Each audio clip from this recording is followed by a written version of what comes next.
Hermanos, hay dos mares allá en el Medio Oriente, en Israel, uno que se llama el Mar de Galilea y otro se llama el Mar Muerto. El Mar de Galilea recibe un río en la parte norte y las aguas del Mar de Galilea son preciosas y ricas, hay mucha vegetación submarina y hermosos peces. Y del Mar de Galilea suelta lo que se llama y conocemos como el río Jordán. Así es que el Mar de Galilea recibe agua del norte, entra a su seno en el Mar de Galilea, pero deja salir rumbo al sur. Y ese río Jordán recorre, ahí el Señor Jesús fue bautizado en el río Jordán, pero ese río llega al Mar Muerto. Y se le llama el Mar Muerto porque este mar no tiene vida, no hay peces. Hay muchas sales, riquísimo en sales, pero está muerto en cuanto a vida. ¿Y saben por qué? Porque este mar recibe, pero no da. Y el Mar de Galilea recibe agua y da agua hacia el sur. El Mar Muerto está recibiendo agua constantemente, pero no suelta una sola gota de agua. Y hermanos queridos, esta iglesia puede ser un Mar de Galilea o puede ser un Mar Muerto. Yo les invito para que ustedes puedan ser el Mar de Galilea. Y a lo que me refiero es a la obra misionera, a la obra misionera. Ustedes están recibiendo de la palabra del Señor, pero es necesario que esta iglesia vaya a compartir el mensaje de Cristo a muchas partes del país. Sería una bendición, hermanos, que esta iglesia se quedara a la mitad de gente, y que la otra mitad estuviera predicando el mensaje de Cristo en diferentes partes de México. Que la tesorería se quedara a la mitad, porque la mitad va a ser para la obra misionera. A mí me da una envidia santa, hermano, cuando visito algunas iglesias en Estados Unidos. Dios ha bendecido este país solamente por una razón. El secreto está en que han amado el evangelismo y la obra misionera. Y me da una envidia santa porque en México no se ha aprendido ese gran secreto, hermanos, de la obra misionera. He estado en pequeñas iglesias y grandes iglesias. Y ¿saben lo que he visto? He visto a hombres y mujeres, a parejas, a unas parejas jóvenes que han tenido dinero y tienen estudios universitarios, que pasan al frente y dicen: hermanos, lo dejamos todo, nos vamos a las Filipinas. Y se levanta otra pareja, guapa, con dinero, con toda la juventud, con grados universitarios, y dicen: hermano, lo hemos dejado todo y vamos rumbo a Egipto a predicar la palabra. Voy a otra iglesia y parejas jóvenes preciosas con estudios universitarios, con dinero, pero dicen: hermanos, lo hemos dejado todo, porque nos vamos a ir a la India a predicar el Evangelio de Cristo. Y unos van a Etiopía, otros a Alemania, otros a Francia, otros a España, a la América Latina. Parejas están saliendo constantemente, yo los he visto con mis propios ojos. Y estas personas han vivido holgadamente y cómodamente. Nosotros cuando fuimos a España a vivir como misioneros 2 años, nos damos cuenta lo difícil, hermano, aunque hablan el español, dejar su propio país e ir a otra cultura, e ir a otra nación, es muy difícil. Se prueba la fe, no es nada fácil, hermano. Y qué hermoso es ver que estas parejas se van a diferentes partes del mundo a predicar el mensaje del Evangelio. Y por eso Dios bendice, porque son un Mar de Galilea que reciben, pero están dando al mundo el mensaje del Señor. Y otra cosa también, hermanos, muchas de estas iglesias, cantidad de sus estas iglesias, están dispuestas a apoyar la obra misionera en todo el mundo. He ido a pequeñas iglesitas de unos 30 miembros. Dicen: hermanos, oren por nuestro misionero que está allá en Francia. Una iglesia de 30 misioneros, de 30 miembros, y ya sostiene, hermanos, la obra misionera en Francia. Y aquí hay muy grandes iglesias, pero están como el Mar Muerto. Todo es para ellas mismas. Ojalá que se levanten muchas parejas aquí, hermanos, para decir: hermano, nos vamos a predicar el mensaje del Señor Jesucristo. Me voy con mi esposa y con mis hijos. Y la iglesia debe decir: hermano, te vamos a ayudar con dinero mientras tú estudies. Y cuando salgas, nuestra iglesia te va a apoyar con lo más que pueda para que abras obra misionera. Pero muchos hermanos le tienen miedo a esto, hermanos queridos, y se convierten en mar muerto. Aquí hay un tremendo potencial. Hay 9 estados de la República Mexicana que tienen menos del 1% y menos del la 10ª parte del 1% de cristianos. Y no hay nadie que se atreva a ir a aquellas ciudades, a aquellos estados tan idólatras que se encuentran en el centro y en el centro oeste de la República Mexicana, como Guanajuato, Zacatecas, Baja California Sur, Colima, Jalisco, Michoacán. Qué pocas iglesias hay ahí. Pero las iglesias, como el mar muerto, están creciendo en número, construyen su templo, quieren tener las arcas llenas, pero los hermanos no se levantan para decir: nos queremos ir, hermanos, para hacer la obra del Señor. Y las iglesias no lo respaldan. Son un mar muerto. Y en esta tarde voy a hacer una invitación, hermanos, aunque la iglesia no te llegara a apoyar, pero voy a hacer una invitación para aquellas personas que digan: hermano, yo quiero dejarlo todo y que el Señor provea mis necesidades, pero quiero abrir obra donde no haya, y es en la República Mexicana y también allá con los musulmanes. Nosotros parecemos mucho a los árabes y nosotros tenemos buena entrada en muchos otros países que se parecen a nosotros. En cuanto a lo físico, a los americanos, pues no los quieren mucho porque están altos y muy güeros y los distinguen, y a nosotros nos aceptan muy bien, y hemos desaprovechado esa oportunidad de que somos bien recibidos. Un pueblo charro es conocido en todo el mundo, pero hemos desaprovechado esas oportunidades para hacer la obra misionera. Los países musulmanes necesitan de Cristo, Israel necesita de Cristo, Alemania necesita de Cristo, España necesita de Jesús. Y hay muchos de ustedes, hermanos, que están vendidos a tener dinero, a hacerse ricos, a tener comodidad, pero no ir, hermanos, a llevar el mensaje de Cristo, porque tienen miedo de que Dios los abandone. Dios no los va a abandonar, hermanos. No hay tiempo que perder. Cada día que pasa es un pedazo de vida que se nos fue. Y ojalá que el Señor levante muchos hermanos de esta iglesia para hacer la obra del Señor, y que esta iglesia pueda respaldar la obra misionera. Yo he estado en Chiapas, hermanos. Varios misioneros, saben ustedes, ganan 100 pesos mensuales, y el costo de vida de los alimentos y de lo que sea es exactamente lo que cuesta en el Distrito Federal. Pero ellos con esa cantidad se van a pie para hacer la obra misionera. He estado en esos pueblecitos. Hay un hermano, el hermano Espinosa, Arnulfo Espinosa. Este hermanito nada recibe, pero él se dedica a hacer la obra misionera, y lo que Dios provea por donde sea, con él hace la obra misionera. ¿Cómo necesitamos levantar, hermanos, los ojos y decir: Señor, aunque nos quedemos pobres, queremos dar como el mar de Galilea? En esta mañana quiero compartir, eso no es el mensaje de la introducción, perdónenme, hermanos, pero quiero en esta mañana compartir un mensaje que he titulado: Soy realmente cristiano.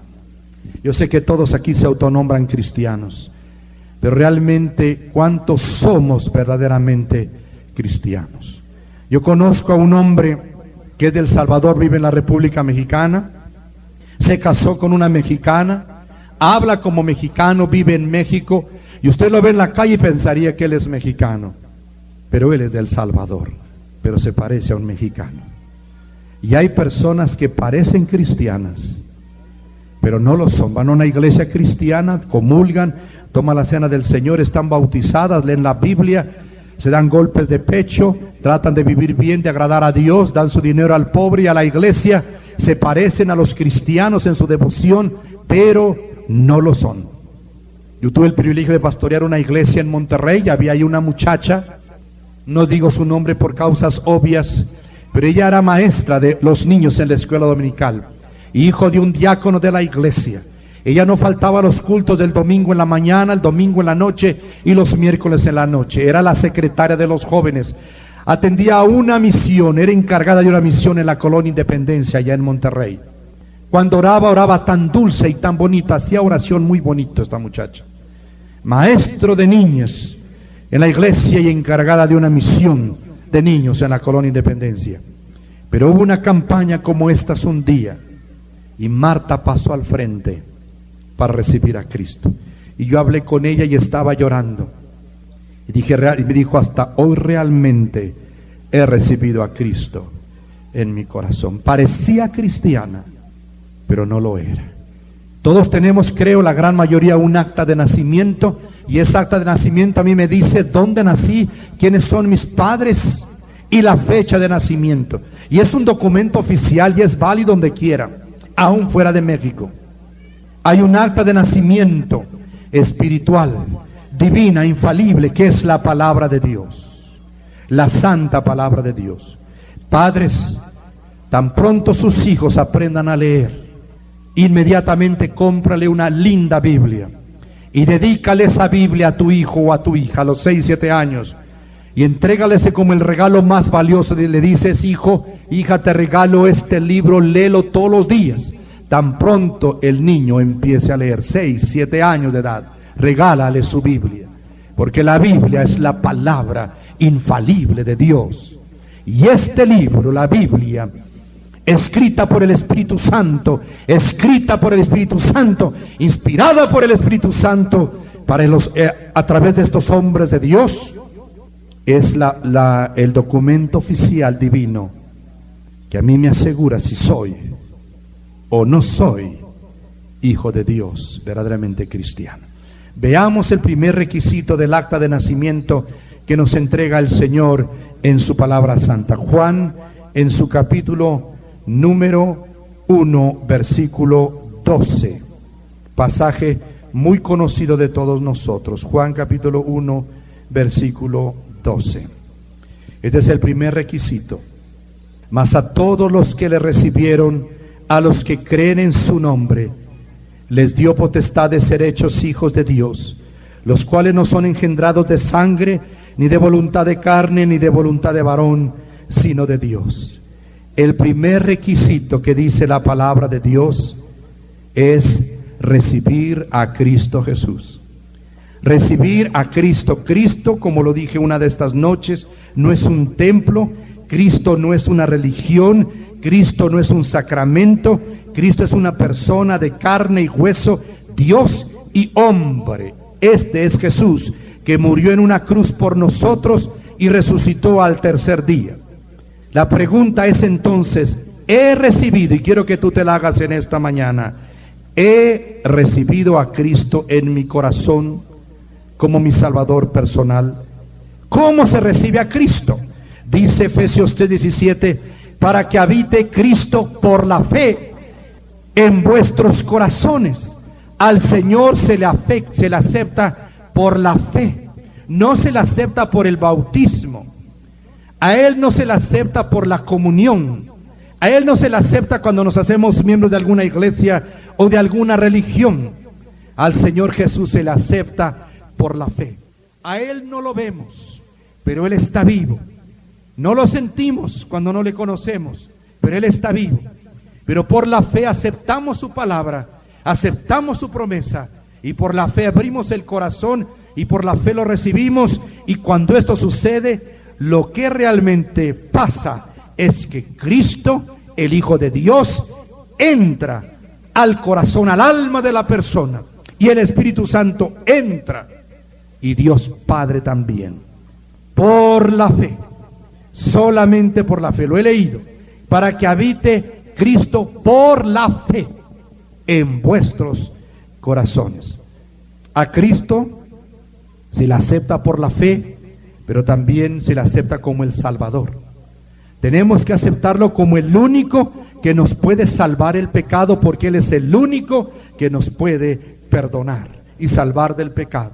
Jesús, el Hijo de Dios, es Dios, y solamente Dios es capaz de perdonar el pecado, porque en último análisis el pecado finalmente no es necesariamente horizontalmente contra una persona o contra nosotros mismos, sino es contra Dios, que ha demandado absoluta santidad de todos nosotros. Por lo tanto, cuando el hombre quiere ser perdonado verdaderamente, tiene que venir a aquel al cual ha ofendido, al Dios del cielo y de la tierra. Para que nuestros pecados sean perdonados, tenemos que reconocer que Cristo llevó nuestros pecados en la cruz del Calvario, todos, pasados, presentes y futuros, y que Él murió en esa cruz por nosotros, que Él murió por nosotros, y por la fe lo acepto como mi Salvador, y en ese momento mi pecado es perdonado, y mi alma limpiada con su sangre de toda maldad. Pero al Señor Jesús hay que aceptarlo como Señor, no solamente como Salvador. Es decir, tenemos que rendirle nuestro pecado al Señor. El principal pecado que el ser humano tiene es rebelarse y desobedecer la voluntad de Dios, y obedecer nuestra voluntad, y obedecer nuestros deseos, y hacer lo que queremos. Cuando aceptamos a Cristo como el Señor, es que nos rendimos a Él para hacer ahora la voluntad del Señor todos los días de nuestra vida. Por eso que cuando uno rinde su voluntad a Cristo y lo acepta como Señor, el Señor nos perdona. Si tú solamente quieres aceptar a Cristo como aquel que te perdona, pero quieres seguir mañana en tu vicio, o quieres seguir engañando, o en la vanidad de la vida, en orgullo o en mentiras, el Señor no te perdona. Pero cuando te rindes a Él para hacer su voluntad y dejar tu pecado, entonces el Señor perdona tus pecados. La pregunta es, ¿has aceptado por la fe al Señor Jesús en tu corazón como tu Señor, como el Salvador de tu pecado? Si lo has hecho, eres de Cristo, eres verdaderamente cristiano. Si no lo has hecho, no eres cristiano, pero puedes serlo en esta mañana. El segundo requisito lo vemos en Hechos capítulo 3, versículo 19. Dice el Señor, está predicando Pedro después de que se sanaron, el Señor sanó un cojo de nacimiento. Dice, así que arrepentíos y convertíos para que sean borrados vuestros pecados. Aquí el apóstol Pedro está subrayándole a la gente que le está viendo, al contemplar el milagro de que se había sanado un cojo de nacimiento, y le dice a la gente que lo está observando, arrepiéntanse y conviértanse para que sean borrados vuestros pecados. El verdadero cristiano, sus pecados han sido borrados y limpiados por la sangre de Cristo, pero el requisito, según la Biblia, es que tal persona se haya arrepentido. Por lo tanto, si tú puedes decir, hermano, ya me arrepentí ante Dios, tu pecado ha sido borrado. Hermano, yo me arrepentí ante Cristo y lo he aceptado, tu pecado ha sido borrado. Pero si no lo has hecho, tu pecado no ha sido perdonado. El arrepentimiento es que aquellos pecados que nosotros conocemos, que ya sea fumar, leer una revista pornográfica, visitar los cines indecentes, los bailes, los malos pensamientos, los pecados comunes a nosotros mismos, los que practicamos, los que nos acordamos, los enfrentamos y decimos, Señor, estos son mis pecados. Este pecado te ofende y este pecado me lleva al infierno. Este pecado ha traído a Satanás a mi vida. Señor, me duele haber pecado contra ti, y en este momento renuncio a ellos. Me doy la media vuelta para servirte, Señor Jesús, para aceptarte en mi corazón. En ese momento el pecado es perdonado. Debe haber arrepentimiento total y sincero y una entrega del corazón a Cristo.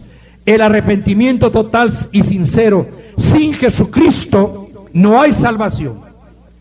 Solamente decir creo en Cristo sin arrepentimiento no hay salvación. Tiene que haber arrepentimiento total y sincero y entrega total al Hijo de Dios para que haya perdón de pecados. ¿Lo has experimentado? Jesucristo dijo en su palabra, en Mateo 3:8, haced pues frutos dignos de arrepentimiento. Es decir, que hay una evidencia que realmente estás arrepentido. Cuando una persona ve sus actos, sus pensamientos y sus palabras, es el fruto de su vida. ¿Dónde estuvimos ayer? ¿Dónde estuvimos anoche? Esta semana que ha pasado, ¿cómo fue nuestra vida? Podemos ver el fruto, y el fruto nos va a decir si estamos arrepentidos o no. Algunos de ustedes han conocido a Cristo en estos días. Dicen, hermano, ahora ya no me peleo con mi esposa. Antes era muy arrogante, antes era un verdadero dictador en casa, pero Cristo entró y ahora amo a mi esposa y la respeto y la trato bien. Hay un fruto digno de arrepentimiento, un fruto que evidencia que soy cristiano. Una joven dice: hermano, antes yo copiaba en los exámenes de la escuela y era una muchacha coqueta y mentirosa, orgullosa y criticona. Pero Cristo entró a mi corazón y ahora, hermano, ya no copio ni una sola palabra en los exámenes. Ya no quiero criticar a la gente. Ahora me siento que soy la persona más pequeña del mundo. Algo sucedió cuando Cristo entró a mi vida. Debe haber un fruto que evidencia que realmente Cristo entró a mi corazón. Puede haber cambios aún sin Cristo, pero eso no me salva. Hay personas que han visitado a los Alcohólicos Anónimos y han visto un cambio en su vida y dejaron de beber. Esa es una cosa muy buena, pero su pecado no está perdonado. Dejar de hacer un pecado no quiere decir que está perdonado. Un hombre puede asesinar a otra, meterlo 30 años a la cárcel, salir después de 30 años, pero aún así su pecado no ha sido perdonado por Dios. Él tiene que recibir a Cristo, además de ir a la cárcel, para que su pecado sea perdonado. Es necesario el arrepentimiento y fe en el Señor Jesús. Ahora hemos recibido ese perdón al pie de la cruz. Es necesario, mis amigos, que recordemos que el centro del universo, el centro de la historia, el centro de la iglesia y el centro de nuestro corazón es el sacrificio de Cristo. Solamente ahí el hombre puede demandar de Dios el perdón y puede, si me permite la expresión, exigirle a Dios que te perdone. Porque Él se ha comprometido a perdonar todos los pecados por la fe en su Hijo. Porque Dios nos ha dicho que si Él nos dio a su Hijo, ¿cómo no nos dará con Él todas las cosas? Si Él dio a su Hijo por amor a ti, Él está dispuesto a perdonar tus pecados. Si vienes a su Hijo que murió en la cruz, tu pecado será perdonado al pie de la cruz. El tercer requisito para ser verdaderos cristianos lo leemos en Juan en su capítulo 3, versículo 3. El Señor está hablando con una persona muy religiosa. Este hombre se llamaba Nicodemo. Nicodemo era un principal, o sea, una persona destacada entre el pueblo judío y además era fariseo. Como judío era una persona muy religiosa, pero como fariseo era sumamente religioso, y como principal y destacado quiere decir que era súper y eminentemente religioso Nicodemo. Leía la Biblia todos los días, oraba 3 veces al día, el diezmo no lo dejaba de dar, el día de reposo venía con su familia a la casa de Dios, no fallaba, creía en Dios, era un hombre muy bueno. Viene a hablar con el Señor Jesús. Una noche lo admiraba porque la belleza de la divinidad de Cristo era grandemente percibida en el rostro de Jesús. Así es que le atraía la persona de Cristo a Nicodemo, y Nicodemo pues no sabía lo que le faltaba para ser salvo. Él creía que lo era porque guardaba la ley. Y una sorpresa se llevó cuando Jesús le dijo a este hombre tan religioso lo que leemos en el versículo 3. De cierto te digo, que el que no naciere de nuevo no puede ver el reino de Dios. Se quedó sorprendido Nicodemo, no le entendió. Tengo que entrar otra vez, soy un anciano, puedo entrar otra vez en mi madre para volver a nacer al vientre de mi madre, para volver a nacer. Jesús le dijo: tú eres maestro de Israel y no entiendes lo que te estoy diciendo. Y hay personas que pueden ser sumamente religiosas y no entender el ABC de la Biblia, porque la Biblia es un libro espiritual y las cosas de Dios son espirituales, y solamente el Espíritu Santo no las puede hacer entender. Por eso hay personas, inclusive líderes religiosos, cuando no están llenos del Espíritu Santo, entonces tienen ideas y tienen doctrinas completamente carnales, y por eso hay tantas herejías aún en el pueblo de Dios. Cuando la persona no camina bajo el poder y la dirección del Espíritu Santo, sino en la carne, toman la Biblia y toman ciertos conceptos de la Biblia y traen cosas extrañas, raras al pueblo de Dios, por causa de que no están siendo guiados por el Espíritu Santo en sus decisiones. Porque la Biblia hay que interpretarla bajo la luz y la dirección del Espíritu Santo. Y aquí le da el Señor el requisito a Nicodemo para ser salvo, para ser cristiano, para ir al cielo. Dice: Nicodemo, si tú no naces por segunda vez, no puedes ver el reino de Dios. Es decir, no puedes entrar, porque cuando uno entra al reino de los cielos, uno lo va a ver. Por lo tanto, si tú no vas al cielo, es porque no lo vas a ver. Quiere decir que para poder entrar al cielo, uno tiene que volver a nacer. Por principio de cuentas, quiero decirte que el Señor Jesucristo dice: de cierto te digo. El Señor Jesús es verdad. El Señor Jesús es la verdad hecha carne. En Él no hay la menor sombra de mentira. Y su Espíritu Santo, en Él no hay la menor sombra de mentira. Por eso hay que ser guiados por los dictámenes del Espíritu Santo y del Señor Jesús, porque Él es verdad hecha carne. Y el Señor Jesucristo, a pesar de ser la verdad hecha carne, todavía sí le enfatiza a Nicodemo y te enfatiza a mí y a ti y a mí. Dice: de cierto te digo, que el que no naciere de nuevo no puede ver el reino de Dios. Quiere decir que nosotros tenemos que volver a nacer para ser verdaderamente cristianos. Todos los que estamos aquí en esta mañana sabemos que hemos nacido una vez, hasta conocemos muy bien la fecha del cumpleaños y nos hacen una fiesta o celebramos el cumpleaños y sabemos que hemos nacido en este mundo. Pero el Señor habla de un segundo nacimiento tan real como el primero. Yo sé cuándo nací por segunda vez. Fue un 29 de diciembre de 1959 en la Ciudad de México, en la casa de un pastor. Yo volví a nacer y confirmé mi decisión esa misma noche en mi casa, cuando mis ojos vieron al Señor Jesús por la fe, por primera vez en mi vida. Quiero decirles, mis amigos, que uno sabe cuándo volvió a nacer, cuando uno ha vuelto a nacer. La persona que no entiende que es el nuevo nacimiento, ese es un signo, es un síntoma de que no ha vuelto a nacer. Solamente los que hemos vuelto a nacer por segunda vez entendemos, sabemos y comprendemos en su magnitud y su amplitud lo que es el nuevo nacimiento. Pero una persona que no ha vuelto a nacer no entiende lo que es el nuevo nacimiento. Yo te invito en esta tarde que tú vuelvas a nacer. El Señor Jesucristo les explicó cómo. El Señor Jesucristo le dijo a Nicodemo estas palabras: así como Moisés levantó la serpiente en el desierto, así es necesario que el Hijo del Hombre sea levantado, para que todo aquel que en él cree no se pierda, mas tenga vida eterna.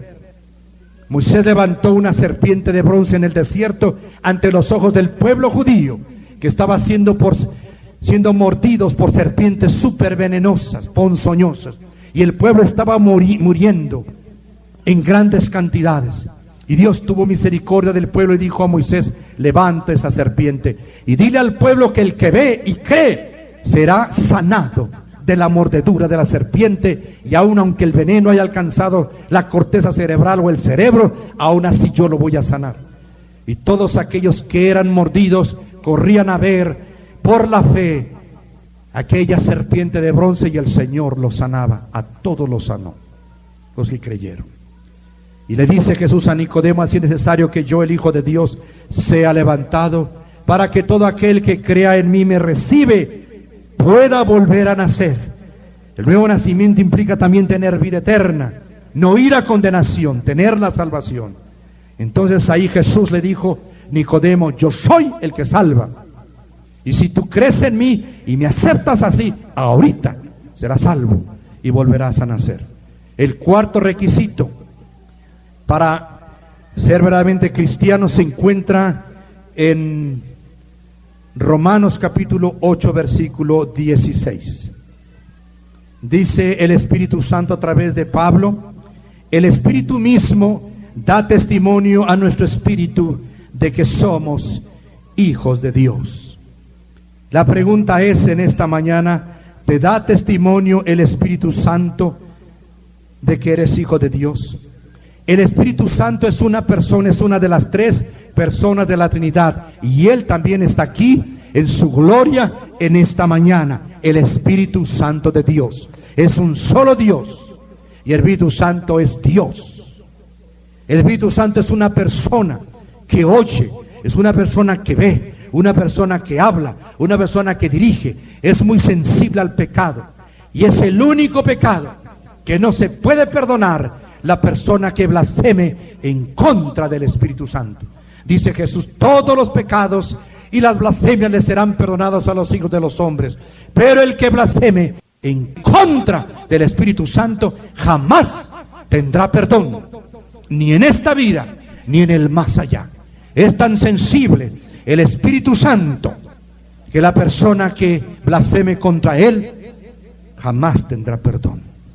Y muchos han cometido este pecado. Y se comete cuando la persona no cree en el Señor, cuando la persona no recibe a Cristo, no cree que es el Hijo de Dios y dice: Jesús lo que hizo y lo que hace es por obra de Belcebú, por obra de Satanás. Esa persona condenó su alma para siempre. La blasfemia del Espíritu Santo es atribuirle a Satanás la obra del Espíritu Santo que hace a través de su Hijo. Muy peligroso. Por eso es necesario entregarle su corazón a Cristo. Y muchos, yo cuando leo la Biblia dije: este hombre aquí cometió el pecado imperdonable. El Espíritu Santo es una persona muy sensible al pecado. Y este Espíritu Santo da testimonio de que somos hijos de Dios. En mi primer pastorado que tuve en los Estados Unidos, mi segundo lo tuve en la República Mexicana, yo estaba recién graduado del seminario, fui al norte a una ciudad que se llama Newark, Nueva Arca, que está cerquita de Nueva York. Iniciamos una obra especialmente con personas de habla hispana de Puerto Rico. Y había un muchacho llamado Abraham. Era un muchacho muy inestable, que era artista y a veces boxeador y a veces luchador, cambiaba de opinión cada rato, muy inestable. Y esta pequeña iglesia que estábamos iniciando empezó a orar por Abraham. Y pasaron muchos meses y Abraham visitaba y a veces no visitaba la iglesia y seguía con su inestabilidad. Pero recuerdo un jueves, porque los jueves era la noche de oración de la iglesia. Estamos este pequeño grupo orando al Señor. El piso era de madera. Y mientras orábamos oímos un golpe seco sobre el piso de madera. Y yo volteé a ver qué había pasado. Era Abraham, que estaba de rodillas. Y unas enormes lágrimas corrían por sus mejillas. Y llorando como un bebé levantó sus ojos al cielo y su voz al cielo y dijo estas palabras: Señor Jesús, ten piedad de mí, porque soy un hombre pecador. Perdóname, Señor, sálvame y ven a mi corazón. Acabó de orar y se sentó. Acostumbramos en aquellos cultos de entre semana a tener testimonios. Entonces, como siempre, porque esto ocurrió con lo de Abraham al principio del culto, en el transcurso del culto pedí que los hermanos que tuvieran algún testimonio que pasaran al frente. El primero que pasó fue Abraham. Se veía ahora tranquilo, se veía su pecho inflamado de gozo, se veía feliz de la vida y dijo estas palabras: quiero decirles que soy salvo, que el Señor me ha perdonado y que ahora vive en mi corazón. Y quiero invitar a las personas que no conocen a Cristo, decía él, que reciban a Cristo como yo.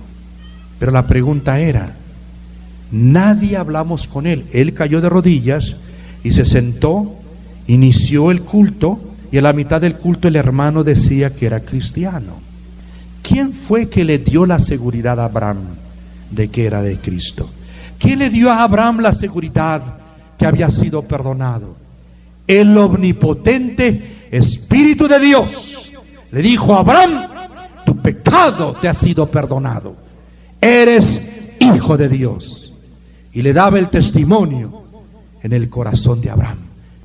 Por eso es que él se podía levantar y decir: yo soy ahora de Cristo, porque el Espíritu Santo le daba testimonio en su corazón de que era salvo. Nosotros vivimos 2 años en España. Ustedes saben que España, y aún así no entiendo por qué algunas personas no la han comprendido, ahogó en sangre a los cristianos. Muchos empezaron a conocer a Cristo en el siglo XVI por motivo de la reforma religiosa en Alemania. Y algunos empezaron a conocer a Cristo, inclusive la hija del rey, porque empezaron a leer la Biblia, porque estaba prohibido leer la Biblia. Y algunos empezaron a ser salvos, y un buen número empezó a ser salvos. Entonces la iglesia mayoritaria dice: vamos a establecer la Inquisición. No queremos ningún protestante, no queremos ningún hereje en vida. En el nombre de Dios los vamos a matar. Y los mataron a todos. Hubo un momento en que España quedó totalmente religiosa, pero sin un solo cristiano. Celebraban los autos de fe. Yo estuve allí en Sevilla, en donde se celebraban los autos de fe. Eran unas pequeñas tarimas como estas. Había una tarima, después de 1 kilómetro tarima, y había 3 o 4 o 5. Y al final de la última tarima estaban las hogueras de la Inquisición. Y aquí están varios, lo digo respetuosamente, varios sacerdotes. Y venía el protestante con un gorro con demonios pintado. Su delito, haber creído en Cristo y amar la Biblia y tener a Cristo en su corazón. Y llegaban y le decían: adelante están las hogueras. En este primer auto de fe te damos la oportunidad de que tú renuncies a tu fe y que vuelvas a tu iglesia madre. ¿Lo aceptas o no? ¿Saben ustedes? Ni uno solo renunció a su fe. Entonces decían: no, Señor. Seguían al segundo acto de fe la misma pregunta. Allá están las hogueras de la Inquisición, ardiendo. ¿Tienes la oportunidad ahora de renunciar a tu fe y ser libre? No puedo renunciar. La tercer auto de fe, cuarto, quinto, en el último, allí estaban las hogueras ardiendo. Quizá ya el padre estaba ardiendo en la hoguera, o quizá el hijo. Tu última oportunidad. Renuncias a tu fe o vas a la hoguera para ser quemado vivo. Ninguno renunció. La pregunta es: ¿cómo era posible que, viendo las llamas que lo iban a quemar en vida, en unos cuantos segundos la persona podía decir no? Jóvenes, señoritas, muchachos, personas adultas decían no. Lo mismo ante los leones en el circo romano del demente emperador romano, que él se jactaba y se gozaba con la sangre de los mártires cristianos. Venían ante él y le decían: no renuncia a mi fe, y morían terriblemente mutilados por los leones salvajes. La razón es que el Espíritu Santo, el omnipotente Espíritu de Dios, les decía: tú eres mío, vas a estar conmigo en unos momentos más. Solamente el testimonio del Espíritu Santo puede dar tal seguridad y valor a un hombre para morir por el Hijo de Dios. El último requisito que se encuentra en la Biblia, que nos dice si somos o no verdaderamente cristianos, se encuentra en 2 Corintios 5:17. De modo que si alguno está en Cristo, nueva criatura es. Las cosas viejas pasaron, he aquí todas son hechas nuevas. Este requisito lo pide Dios para los verdaderos cristianos. ¿Ha cambiado radicalmente, de raíz, tu vida? ¿Es tu vida nueva? Uno puede tener un pantalón usado y llevarlo a la tintorería y ponérselo, se está poniendo un pantalón usado. Pero si va a la tienda y compra un pantalón, se está poniendo un pantalón nuevo porque antes no lo tenía. Dice el Señor que los verdaderamente cristianos tienen una vida nueva, que sobre esta vida terrenal, en el momento de conocer a Cristo, su vida fue transformada y tienen una vida nueva. No la tenían antes. Antes les encantaba el danzón, antes les encantaba el cha-cha-cha, y les encantaban los bailes, y les encantaban los centros nocturnos. Y me duele mucho que en la televisión, aún en los programas de anuncios y también de noticias, hablan acerca de los centros nocturnos como algo que es saludable para la juventud. Y yo viví en el pecado antes de conocer a Cristo, y no hay nada de saludable ahí. Y que me perdonen los señores que dan las noticias cuando dicen que es correcto vivir en esos lugares.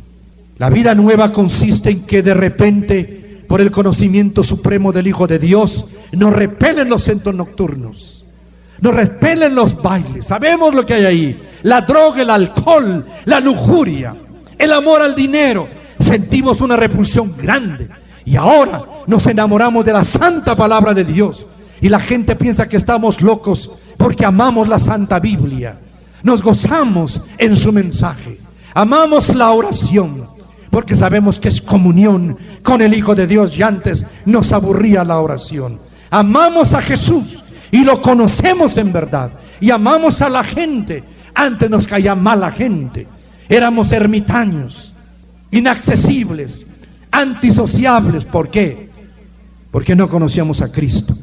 Ahora amamos la casa de Dios, nos encantan los cantos de la palabra de Dios, y nos es muy difícil cantar ahora una canción del mundo. Y aunque a veces el mensaje o la lírica de las canciones del mundo no sea necesariamente mala, nos fascina mejor cantar himnos al Señor.